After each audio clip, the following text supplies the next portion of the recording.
Horror story सुनाने से पहले मैं आपको एक इंटरेस्टिंग सा स्टैट बताना चाहता हूँ। हमारी कहानियां देखने वाले 80% लोग ऐसे हैं जो हमारी वीडियोस एंजॉय तो करते हैं, लेकिन उन्होंने हमारा चैनल अभी तक सब्सक्राइब नहीं किया है। अगर आप उन 80% लोगों में से हैं तो बस आपको एक छोटा सा काम करना है। इस वीडियो के नीचे आपको एक सब्सक्राइब बटन दिख रहा होगा, बस उस सब्सक्राइब बटन को दबाना है।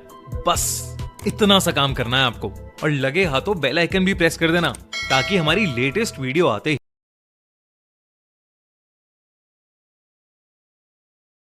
दिल्ली का किला रायपुरी, जिसे आजकल लाल किला के नाम से जाना जाता है, भारतीय इतिहास का एक प्रमुख स्थल है। यह किला न सिर्फ अपनी ऐतिहासिक धरोहर के लिए प्रसिद्ध है, बल्कि इसके बारे में कई डरावनी कहानियां भी प्रचलित हैं। कहा जाता है कि इस किले में रात के समय कुछ अजीब घटनाएं घटती हैं, जो आज भी अनसुलझी हैं। यह कहानी एक युवा छात्र की है, जिसका नाम अर्जुन था। अर्जुन इतिहास में गहरी रुचि रखता था और उसे हमेशा से किले और पुरानी इमारतों के रहस्यों को सुलझाने का शौक था।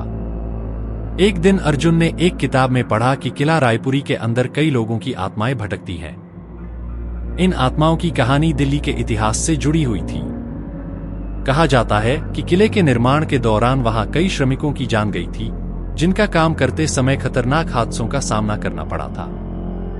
कुछ लोग यह भी कहते हैं कि एक राजा की हत्या भी यहीं हुई थी और उसकी आत्मा आज भी किले में भटकती है। अर्जुन को यह कहानी इतनी रोचक लगी कि उसने तय किया कि वह किले के अंदर रात बिताएगा और इन अफवाहों की सच्चाई का पता लगाएगा। अर्जुन ने एक रात किला रायपुरी जाने का फैसला किया। वह शाम को किले के भीतर दाखिल हुआ और जैसे ही अंधेरा छाने लगा, एक अजीब सा सन्नाटा चारों ओर फैलने लगा। किले के गलियारों में घुसते हुए अर्जुन को हल्की सी ठंडी हवा का एहसास हुआ, जो उसे कुछ अजीब सा महसूस करा रही थी। अचानक उसे दूर से किसी के हल्के कदमों की आवाज सुनाई दी। अर्जुन ने सोचा कि यह शायद कोई गार्ड हो सकता है, लेकिन जब उसने और ध्यान से सुना तो वह आवाज और तेज हो गई, जैसे किसी का पीछा कर रही हो। वह आवाज किले के पुराने मीनारों से आ रही थी। अर्जुन ने साहस जुटाया और मीनार की ओर बढ़ने लगा। जैसे ही वह मीनार के पास पहुंचा, अचानक उसकी आंखों के सामने एक अंधेरे साए ने घेर लिया। वह साया बहुत तेजी से उसकी ओर बढ़ा और अर्जुन के दिल की धड़कन और तेज हो गई। उसी पल साया ने जोर से चीख मारी और अर्जुन को ऐसा महसूस हुआ जैसे उसकी आत्मा बाहर निकल रही हो। अर्जुन ने डरते डरते मीनार की सीढ़ियां चढ़नी शुरू की और जैसे ही वह मीनार के शिखर तक पहुंचा, उसने देखा कि वहां कोई नहीं था। लेकिन अचानक उसके पीछे एक कटाफटा चेहरा प्रकट हुआ।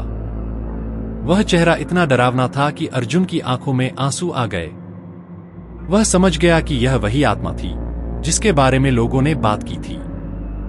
अर्जुन ने डर के बावजूद हिम्मत जुटाई और उस आत्मा से पूछा, तुम कौन हो? आत्मा ने जवाब दिया, मैं वह शहीद हूं जिसने इस किले की दीवारों में अपनी जान गंवाई थी। मेरे साथ हुई नाइंसाफी का बदला अब तक लिया नहीं गया।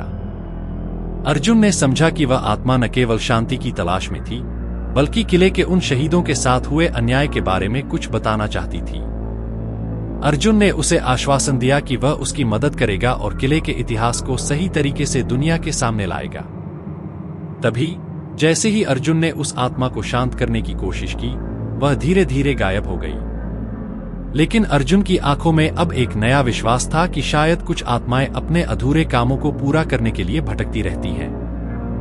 अर्जुन ने अगले दिन किले के इतिहास पर एक शोध पत्र लिखा, जिसमें उसने उन शहीदों के संघर्ष और किले की वास्तविक कहानी को दुनिया के सामने रखा। आज भी किला रायपुरी में लोग बताते हैं कि अगर आप रात के समय किले के अंदर जाते हैं तो आपको भी कभी न कभी उस रहस्यमयी साये का सामना करना पड़ सकता है। क्या वह आत्माएं शांति पा चुकी हैं या अब भी किले की दीवारों में अपने अधूरे कामों का बदला लेने के लिए भटक रही हैं?